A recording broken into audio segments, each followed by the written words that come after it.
Hi guys. So wanted to talk to you about some things, and some of the stuff that I talk about may be triggering. I'm going to be talking about mental health and other conditions. But I think it's important that you really get to know what's been going on with my life recently, because I'm very good at putting on a brave front on screen, and occasionally I let it slip, and there has been inklings along the way. But most of what has been going on, I've been keeping behind the scenes. And today, I want to talk to you about what's been going on behind the scenes. So, I talk about, we have conversation behind the scenes.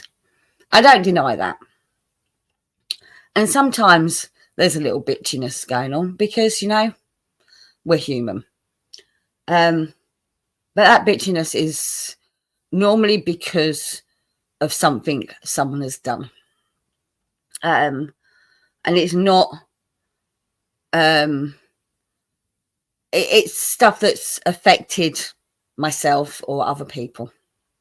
For example, we talked about Mike Wheeler behind the scenes because it affected Fanta, and it affected all of us that love Fanta as well.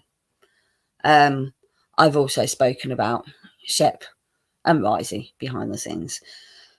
For anyone that doesn't know who Shep and Risey are, they caused me a lot of trouble for a while. And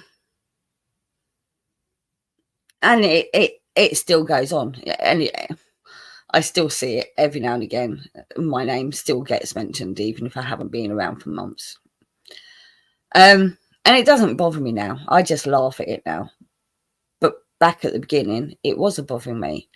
And that is mostly because my mental health wasn't in a good place. And I've spoke about this. I have spoke about this. So most of what's said behind the scenes is talking about my mental health or other health issues, or issues that the other ladies on the panel have been having, whether it's through their own health or family issues or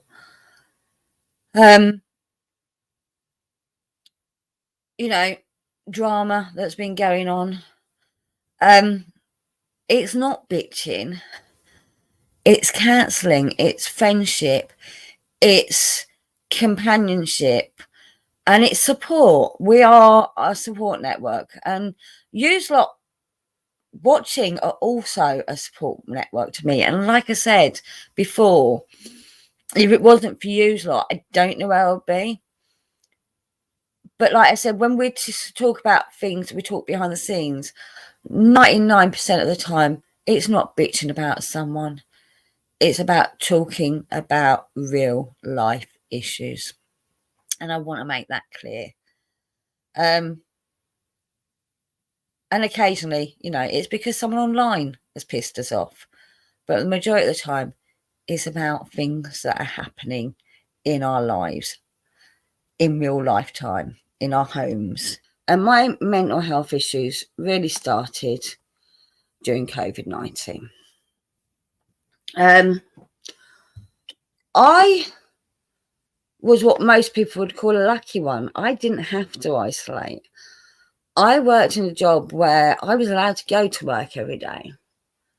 Problem is, when you're working in a job where you're allowed to go to work every day, and the scaremongering that was going on at the time, at the beginning of COVID, was terrifying. It was terrifying. And when you are in a job that you don't feel is crucial to people's survival, you start resenting the fact that you're being made to go to work. And it wasn't everyone in the company that was made to go to work. It was a very small percentage of us.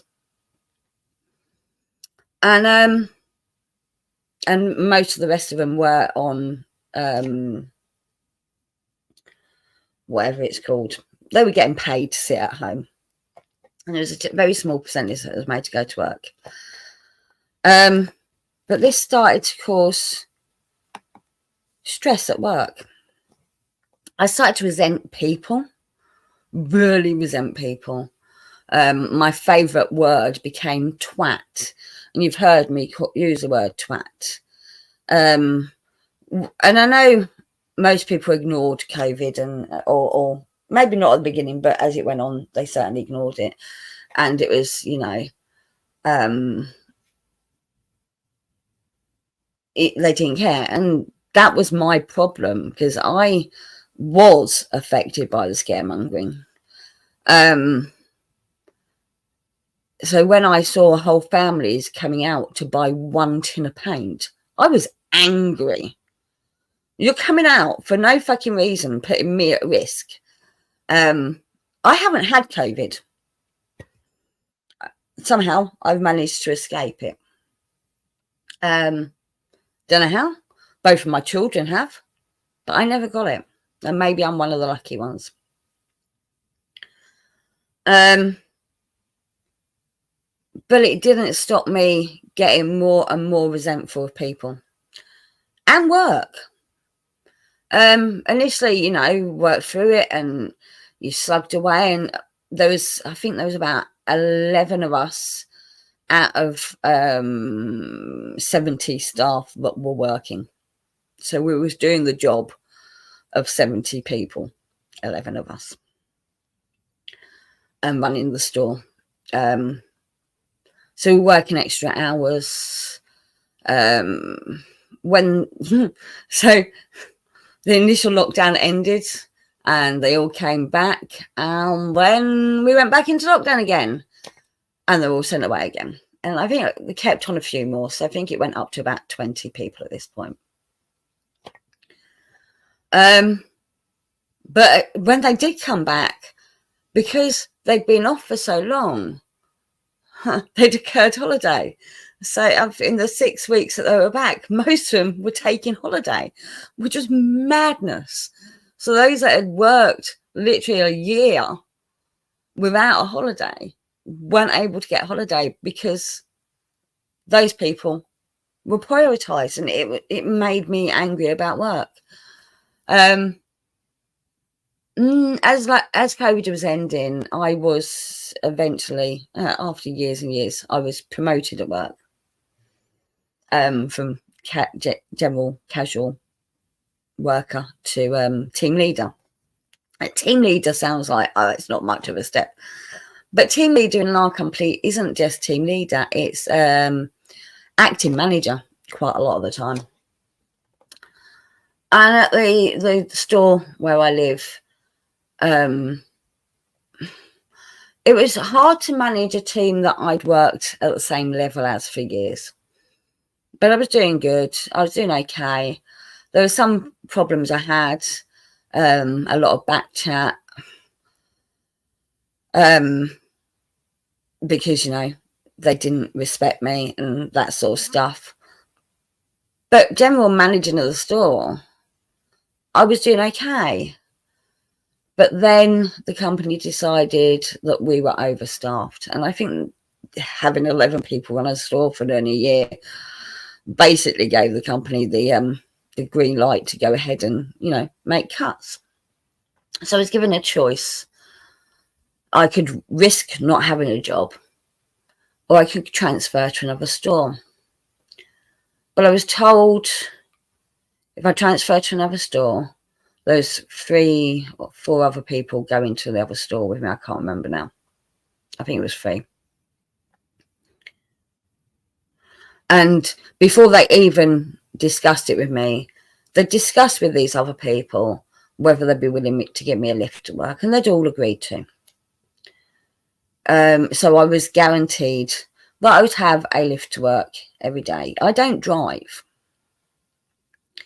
And where I was transferring to was a bus and a train journey. It wasn't it wasn't that easy to get to, but it was possible to get to. But those things cost money. But I agreed. I took a few days to think about it, and I agreed because I needed my job. And to be honest with you, I thought maybe starting in a new store where I didn't have the connections with the staff underneath me, it might be easier to be a team leader. And in some ways it was, except for one of the people I had the most problems with at the previous store was also one of the people transferring over with me. And he was directly below me when we moved to the other store. And I'd watched him become lazier and lazier while we'd worked there. And that was partly through the team leader that was for me, letting him get away with it. The team leader before me, I'd watched how he'd take the piss and he'd allow his workers below him to take the piss, and I'd seen it going on for a while. But I was also confronted with, so I didn't have that much of a team to lead at this new store. I had a lot less staff. So really I was leading two people at the time. One was him, and the other one was the daughter of one of the other team leaders. Now, let me explain how the management team worked at the other store. So you had 3 people that managed that store together for many years, and they had a bit of a clique going on. So I came in, never ever felt that I fitted in from the beginning. And then about a week afterwards, a new deputy manager came in as well. And they instantly, the other 2 team leaders instantly took a dislike to this deputy manager, because he came in to make changes and to try and improve the store.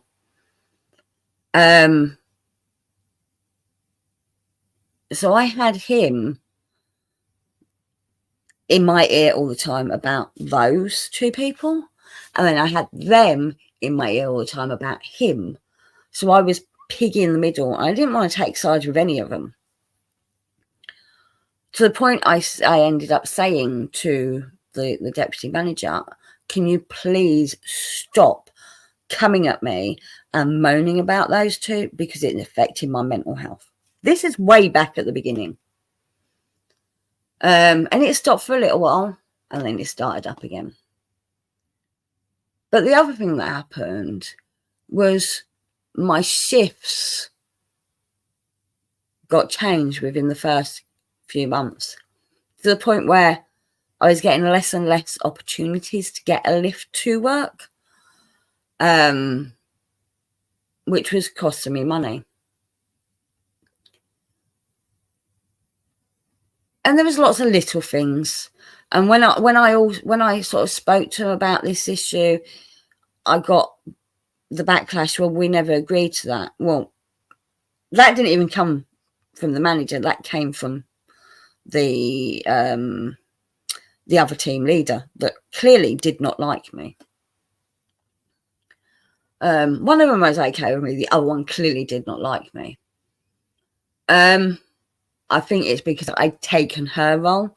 So she was indoor. She was originally shop floor team leader and was moved to garden centre. So I'd stepped in to her role, and I think that was a big issue with her. So I've got her not liking me, her daughter directly underneath me, just not really wanting to do anything for me. Total just didn't want to do anything for me. And then this other guy, who was my lift to work, who was getting lazier and lazier, and no matter what, I'd ask him to do something and he'd find something else to do, and I'd say, why are you doing that? And he'd say, because the manager's asked me to do it. And I'm like, oh, what was the point of me being a team leader if the manager was all... And that happened all the time. It happened with him, it happened with the other girl. I really didn't have a team to lead because I was being overrid all the time. I'm being told I need to get this done, and I'm like, well, stop taking my staff and putting them on other jobs, because I can't get these things done if you keep taking my staff. And it just escalated and escalated, and there was lots of things. And there was a day where the trains were on a strike. I didn't have a lift to work. I spoke to the deputy manager, because the store manager wasn't there that day, about the issue, and he's like, I don't know why that was ever agreed. That shouldn't have been agreed. We are not responsible for you to get into work, blah blah blah blah. And then that team leader that didn't like butted her nose in. Oh no, he never agreed to that.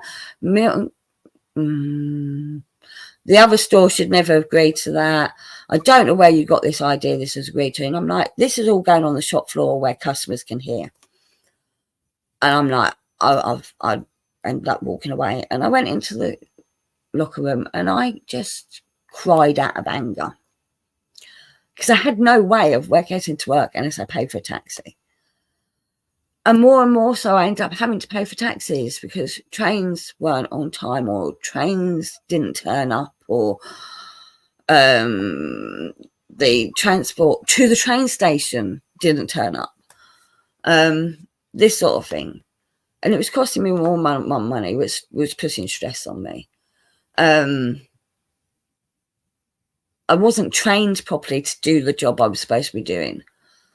And I was just felt more and more like I was failing, and I was feeling more and more worthless. And depression was kicking in. I felt I couldn't do anything right.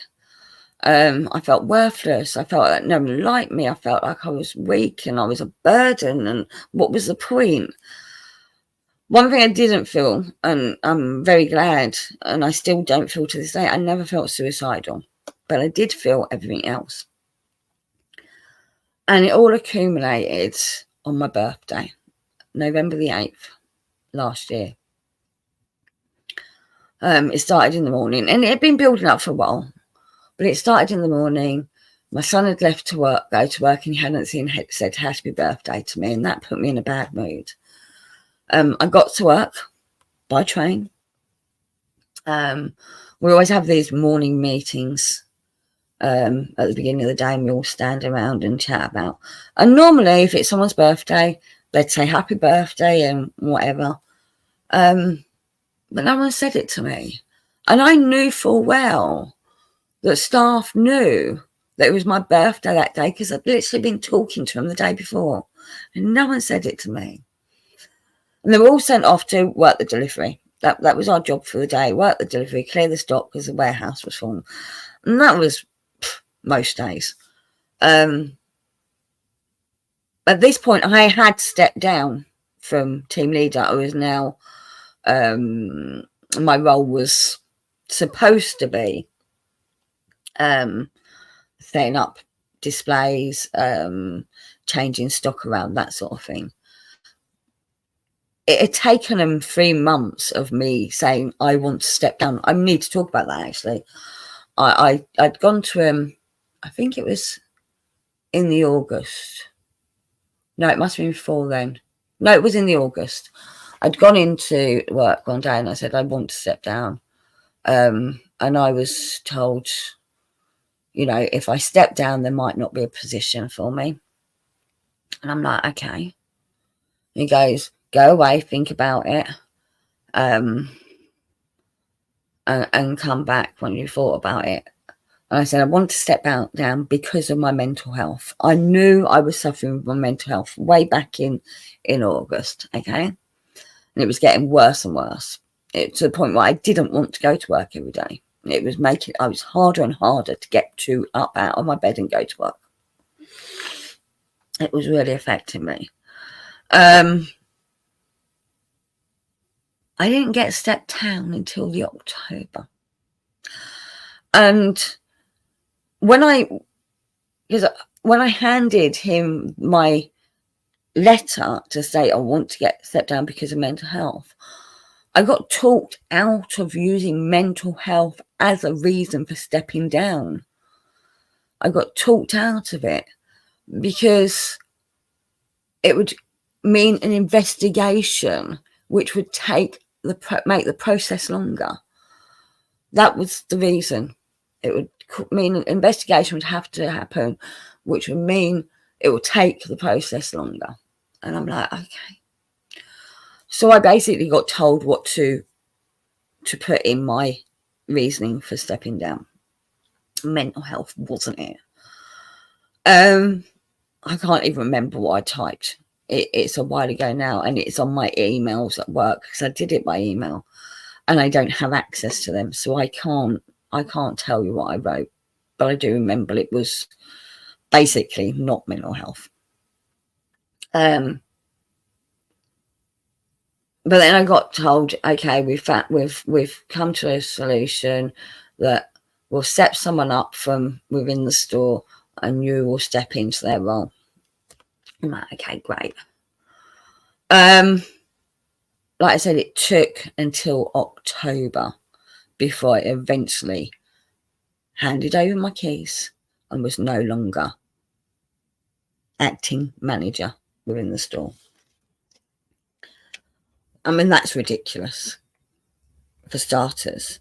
I watched the person that was taking over my role be trained in things I'd never been trained in, which was not helping my mental health, because it just proved to me that I was never respected, and I was never really seen as someone that was important enough to train in those positions.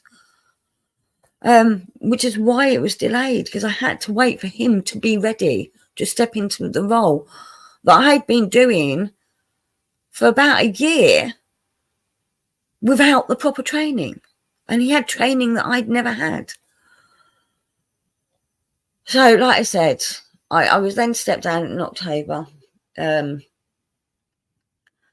I was put into this role where I was supposed to be doing this job.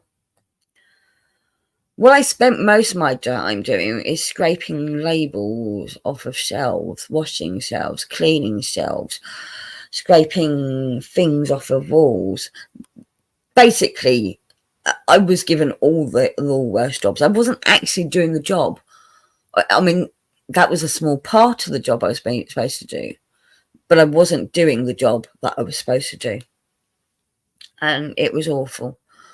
And I know that sounds really minor, but it was all of the little things that built up over the time. And some of them weren't that little. Some of them were really horrible. But all of the things over time just built up to where I just felt worthless. And then November the 8th came around, and some of you will remember that I went out on my lunch break and I went live on YouTube, and I cried and I sobbed uncontrollably. And I had people telling me, leave, go home. And I'm like, no, I'm going to brave it. So I went back into work. And I'm still crying. But I've gone back to work and I'm carrying on scraping these plastic fucking shelf edges, using toxic chemicals to try and get off these sticky marks. And one of my colleagues who'd seen me crying came up to me and she goes, I've just spoken to the other two team leaders and said, did they know it was your birthday? And they replied, no. Oh, if I'd known that, I wouldn't have given her the shittiest job to do today. And that was it. That was it. I'm like, no, fuck this. She knew full well what she was doing to me. And I went, no, I'm out of here. So I went back to the locker and I rang my son, who worked in the same town as me. I said, I need to get out of here. I need to go home. I'm crying my eyes out. He goes, Mum, I'm coming to get you. Okay. And I'm like, cool. I go. He goes, I'll be about 20 minutes. Meet you outside. I'm like, right, great. So I went to speak to the deputy manager. Clearly been crying. I goes, I'm presuming you can see that I'm not in a great place. I need to go home. And he goes, okay. I went home. I haven't been back since. So yeah. So that's my mental health, or the start of my mental health journey. So I then called my doctor. I've been signed off sick since. And I called my doctor, and he told me he gave me the information to self-refer myself to cognitive behaviour therapy, which is about how your thoughts affect your behaviour and your emotions, how your behaviour affects your emotions and your thoughts, and how your emotions affect your thoughts and behaviour. And it's like a spiral. And it's about learning how to change that pattern. And so I was spoken to, I had a caseworker, if you like, or an assessor, to see if I was suitable for this course. And she was really nice. And we were speaking, and I spoke to her about what was going on in my head and all this lot. And although officially she wasn't there to diagnose me, she told me it sounded like I had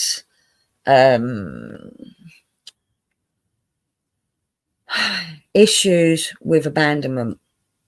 Because I spoke about my mum passing away. I spoke about my sister moving away, and my sister I was closest to, who I would go round to, and how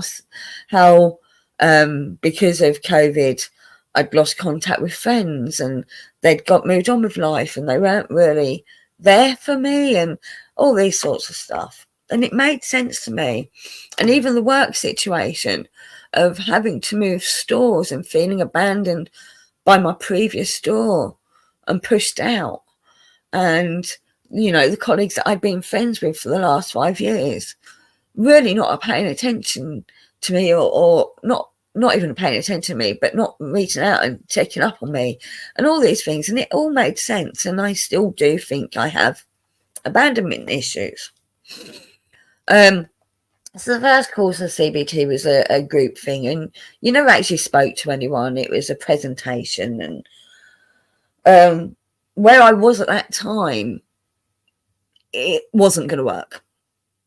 It was not going to work for me, because CBT relies on you being motivated to do all these things, and it wasn't going to work. So at the end of the session, I was reassessed, and I explained, I couldn't do it. As much as I wanted to get better, I just could not do it. So I was then put on to a waiting list for more intense CBT and one-on-one.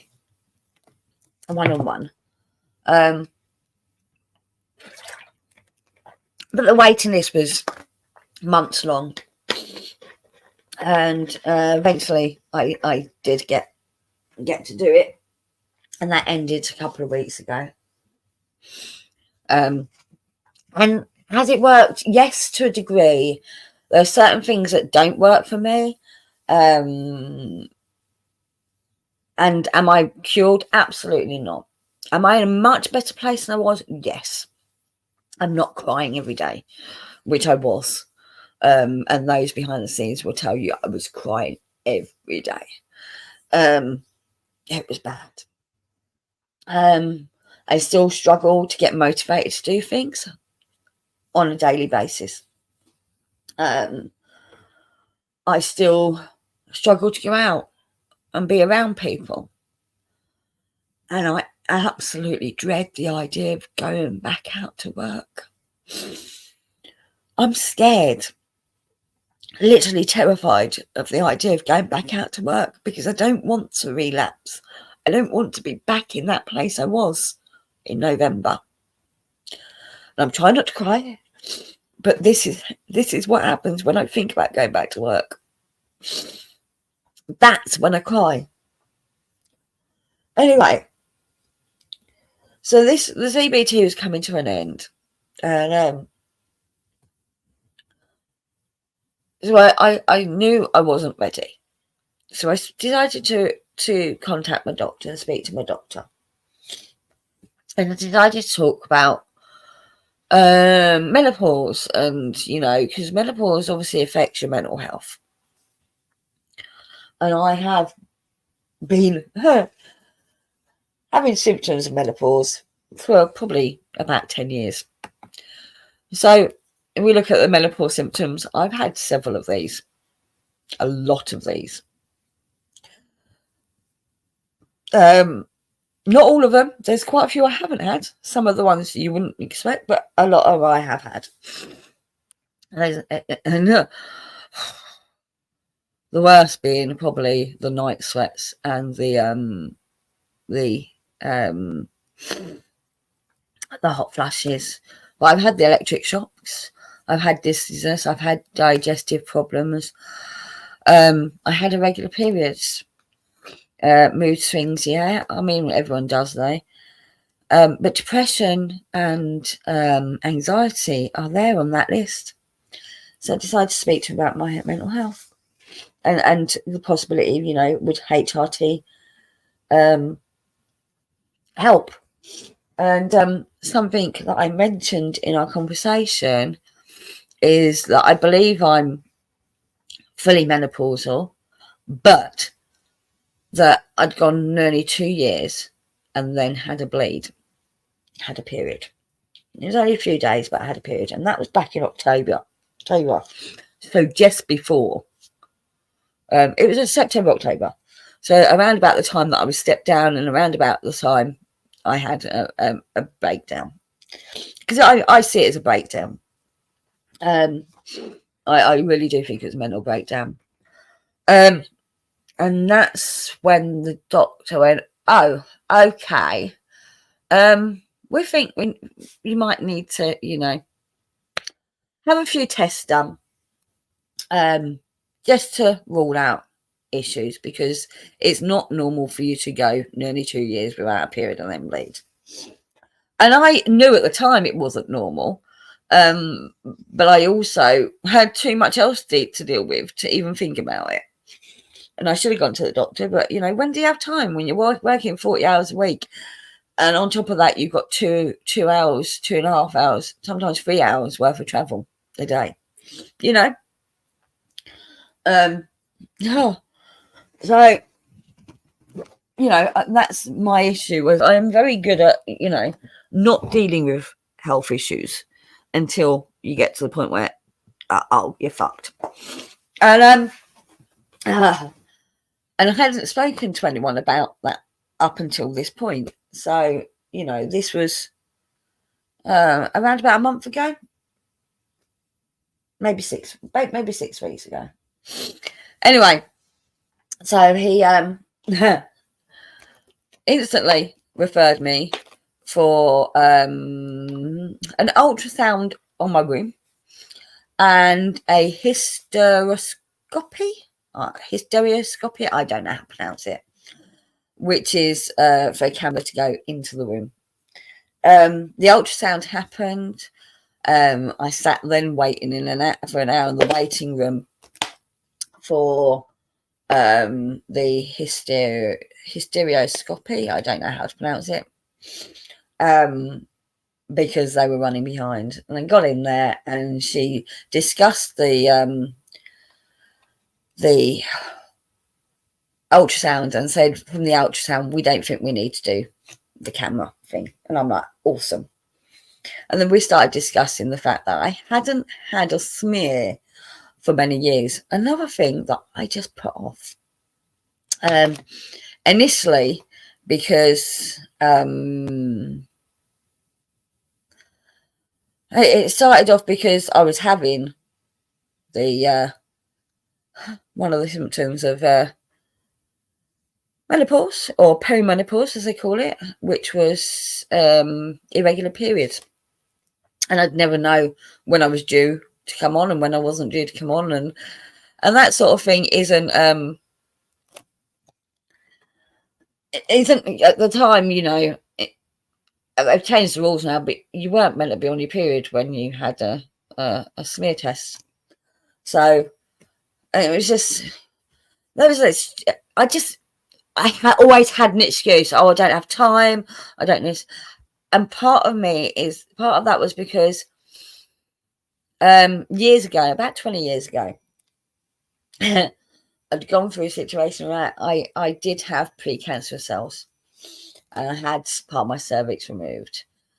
And for years and years after that, it meant that every time I went for a smear, there'd either be abnormal results or inconclusive results, and it have to be investigated. And I'd end up going for something called a colposcopy, and this went on for years and years, and to the point where I was just like, oh, for fuck's sake. And eventually it started coming back clear, and I'm like, I'm back to normal, regular smear testing, you know, every 2.5 years or whatever it was, 3 years. But this had gone on for years before that. And I just had enough. But the problem is, one of the problems with postmenopausal bleeding is precancerous and cancer of the cervix. And that's what I'm facing at the moment. So I had the smear done. It came back as abnormal. So I went and had a colposcopy, which is a camera looking at your cervix, microscope looking at your cervix. And I had a biopsy. And they were like, they're not too worried about it. Just take a biopsy.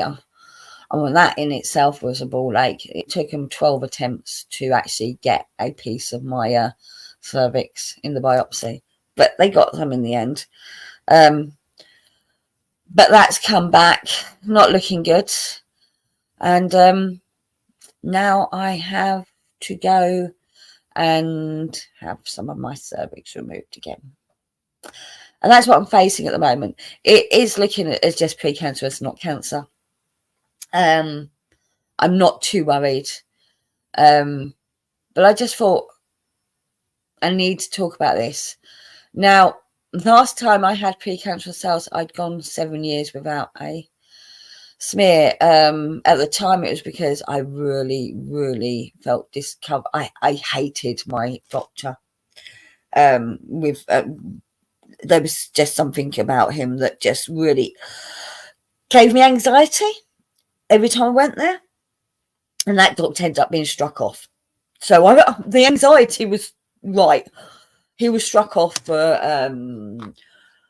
not malpractice, but not having the right education. He'd not been updating his education. He wasn't following procedure. And I think there may have been some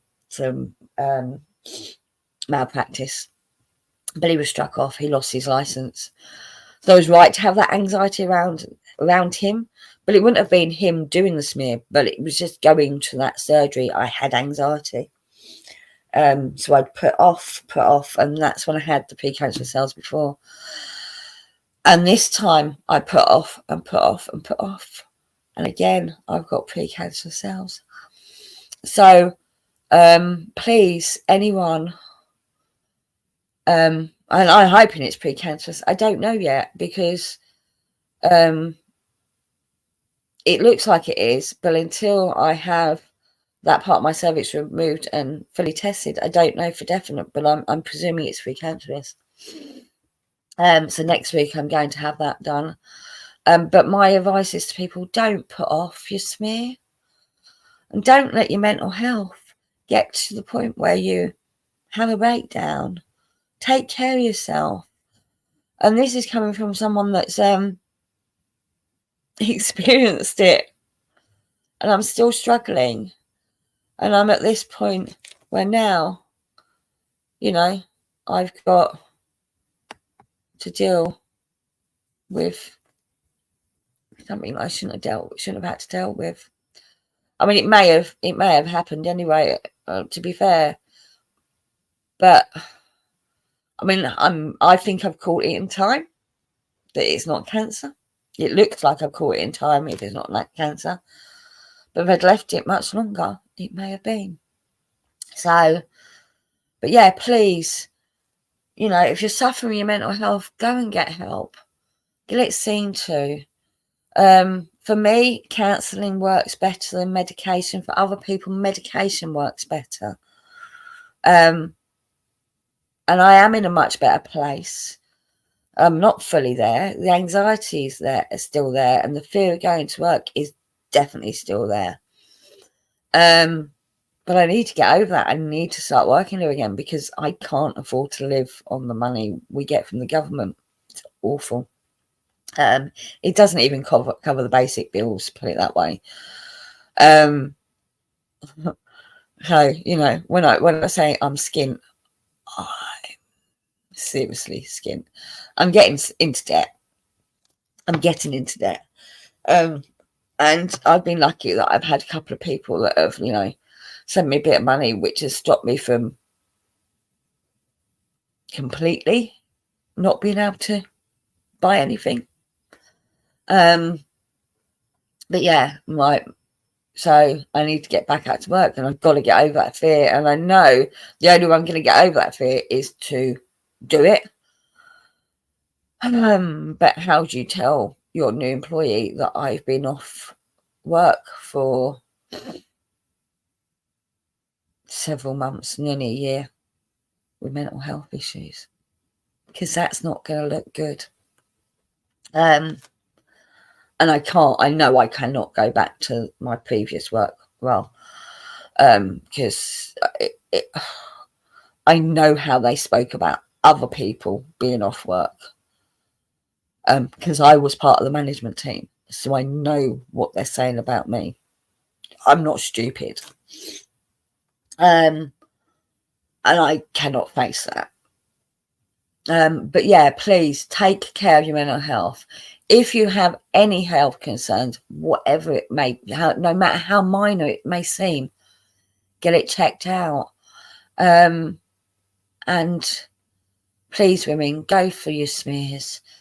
Go for your mammograms if you're at that age. Men, get your prostates checked out if you need to get them checked out if you're at that age. Check your testicles. Make sure they're, you know, in shape. Testicular cancer is more prevalent in men between the ages of 20 and 35.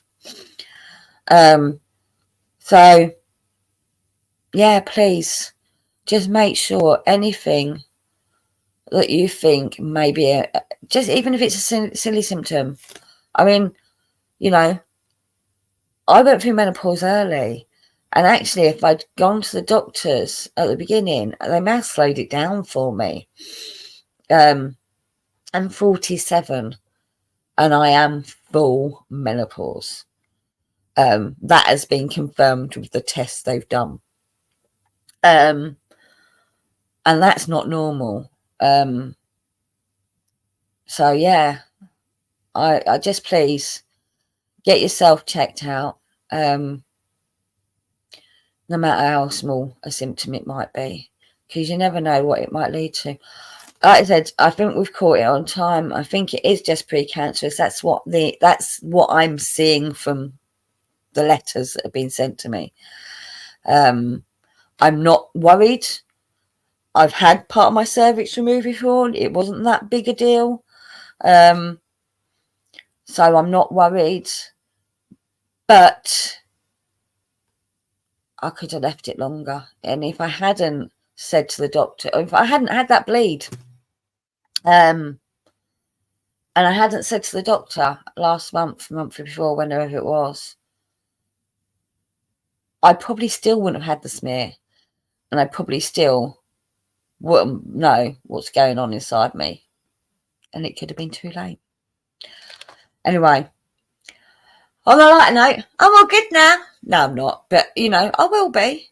But yeah, please don't let yourself get to the point where, you know, shit, I've left it too late. Love you all. Thank you for listening, and goodbye.